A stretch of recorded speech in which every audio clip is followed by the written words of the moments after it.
Okay, let's talk My Hero Academia.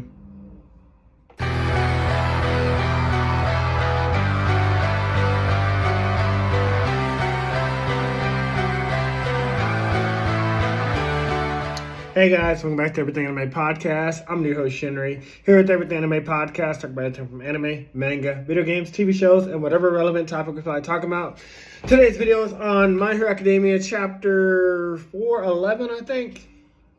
I'm not really caught up with the numbers on that one. So all for one, our major villain, the major antagonist, he's literally swept under the rug. Kind of like this whole war arc has been. Again, I love Himiko Toga versus Ochako or Uehara. That's Bleach. Ochako versus Himiko Toga. Y'all know I love that one. I praise that. I made a whole character analysis video on that. Check that out in the My Hero Academia section.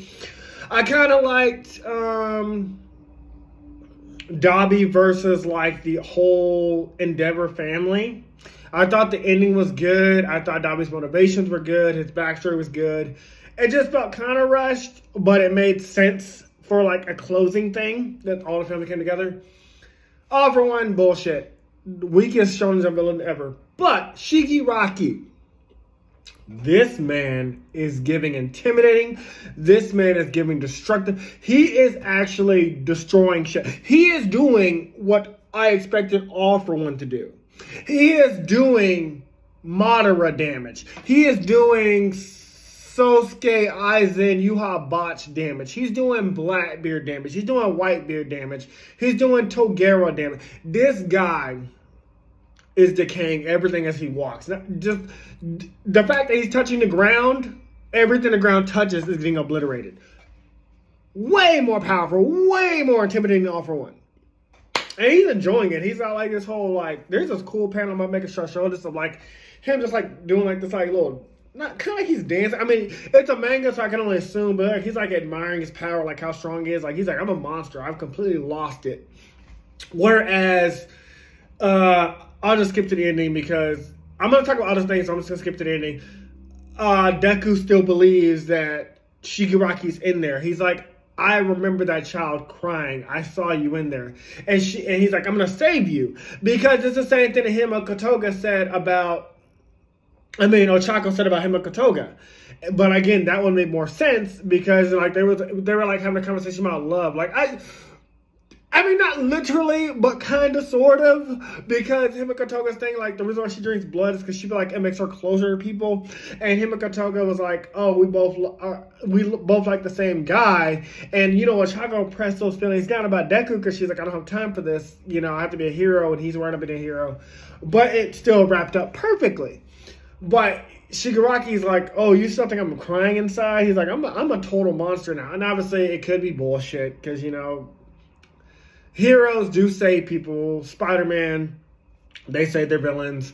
Batman still believes he can save the Joker. He can save the Scarecrow. He puts them in Arkham Asylum instead of killing them. You know, it kind of fits the superhero vibes. They want to save people. But also, I'm like, y'all just killed All for One. And y'all killed like a bunch of other villains in the past. So, why are you singling out Shigaraki with this dangerous ass power? I don't know. But I guess go ahead, friend. Go ahead, friend. Don't let me get erased because your stupid ass tried to save him. Don't pull an Aaron, okay? Well, like 80% of humanity is gone because you tried to save him. You know what I mean? I don't think My Hero Academia got the balls to do that. They ain't got the balls to go Attack on Titan. But another cool thing that I liked is, but again, I've already talked about how fast this thing is. But basically, Shigaraki is now kind of like in sync with Deku's like one for all subspace, mind space, psychic mind thing where he can like reach in, or I guess like every time he touches it. I mean, if he touched him, Deku would be decayed away.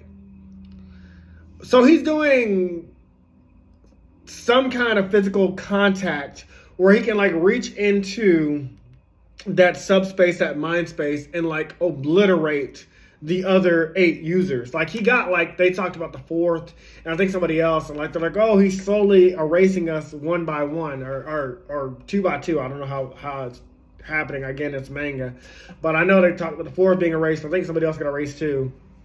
But you see them getting all sucked away, which I thought was a cool detail. But, again, because this story has definitely been rushed, there are short manga, Dr. Stone, Mob Psycho 100, Yu Yu Hakusho, Zatch Bell. There are short manga, but this one had the potential to go on a little bit longer, especially expanding on things. Like I said, the racist against heteromorphs, definitely not explored. Himikotoga and Ochako, perfect pretty much, but I wish it was a little bit more, but it was pretty perfect. The thing with Dabi's family, I wish it kind of got spread out a little bit more, just a little bit.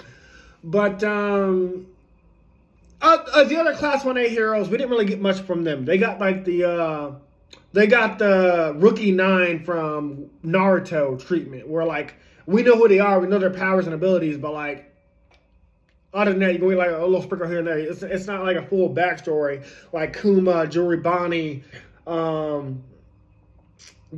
Trafalgar Law. You know, it's not expanding on those other characters like the way One Piece does. And yes, One Piece is longer. I understand that that's why he has time to do that stuff. But again, My Hero Academia had the chance to do that because you have so many characters in Class 1A that we all could have came to like. Or how like Stain turned good in the end. But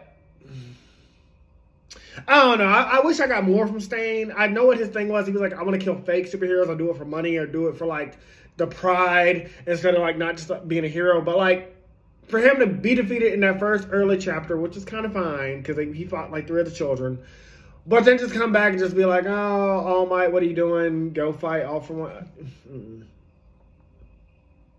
But again, I still fuck with Shigaraku. I fuck with the power of decay. In Shobu Samurai, my first book, there's a guy named Noah Naxone who, well, spoiler warning for the next 3 seconds, is actually a pharaoh named Dendera Nakasone.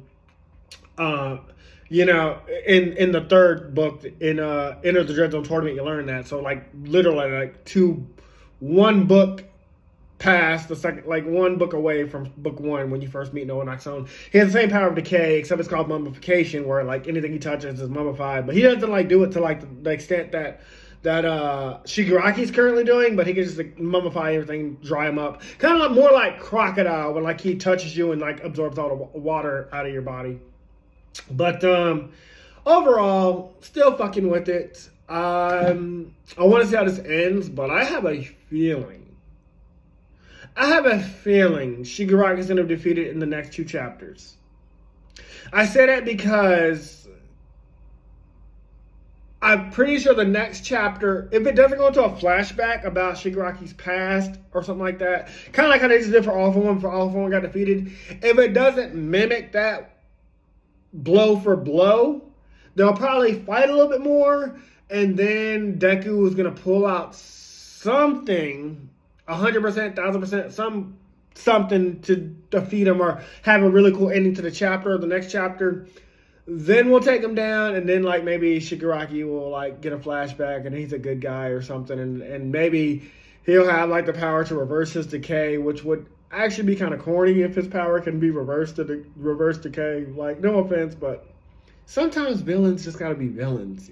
It's okay to just have a bad guy just be a bad guy. I mean, they can have the motivation, but don't have him turn back to a good guy. Like, sometimes we need those villains, man. That's what makes villains so cool. You have to have someone to fight.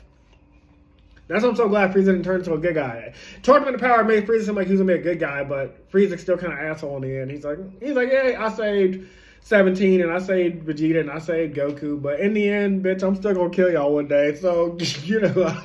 I'm okay with that because villains got a villain, you know. Anyways, that's all right now for My Hero Academia. Kind of short one, not much happened, but again, I loved it. We'll move on to the sponsor part of the video, and then I'll see you guys next time. Hey guys, this video was sponsored by me, the author of the Shinry series, the Chronicles of Wayne, and Monsterverse. So I figured I'd do this outro a little bit different by showing you guys what you guys would be checking out. So, the Shinry series starts with Book 1, Shobu Samurai Project Aryoku. 10 years after the death of his parents, Shobu Samurai returns home seeking vengeance, but instead faces a choice to save his home from shadow creatures, blood beasts, and an organization once thought dead. Shinry's Shobu Samurai starts at $9.99. And if you love anime, manga, Naruto, One Piece, Bleach, Yu Yu Hakusho, Fairy Tail, Shaman King, Rave Master, Zatch Bell, anything like that, the Shinry series is definitely the series for you. You'll definitely want to check it out. The Sword of Light is probably the thickest one so far. And then these books are 2. This is Enter the Dread Zone Tournament. And the series original ending, Arado, the Legendary Konjuis Master. So, and I'll just show you guys some of the covers. Really proud of all of these. But I hope you guys check it out. If you don't like that, I also have the current published books for the Chronicles of Wayne, Love Be Damned, Cotton Candy, Full Moons, Fabled Lovers, A Cursed Virgin's Bite. If You Go Where Monsters Dance, Red will Rain Over Your House. Love Be Damned. Now, the Chronicles of Wayne is about a geeky guy, or a nerdy guy in high school. His senior year, he has a crush on the hottest guy in school, because of course he does. He's only got one best friend, and her name is Barb. Well, the hottest guy in school turns out to be a werewolf. And to make the story more interesting, he bites Wayne and turns Wayne into the first ever wolfman in the last 10 years. And because of that, it was also a sacred law that wolfmen should never be created. I don't want to get into too much of the Chronicles of Wayne without spoiling it, but I can tell you it's very short. This one sells for $6.99, and Love Be Caged right after it.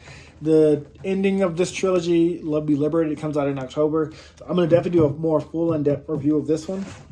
But yeah, it's an LGBT fantasy fiction story about werewolves, vampires, white witches, a dark warlock, and, well, many, many more surprises to come. So if you guys like to read, I definitely recommend. These are all the books so far in the Shinry series, except for Shinry's Beginning. I do have that one, but it's just not here with me. But yeah, I appreciate a like, support, or just a review on Amazon. Either way, thank you guys for watching. I hope you guys have a great day.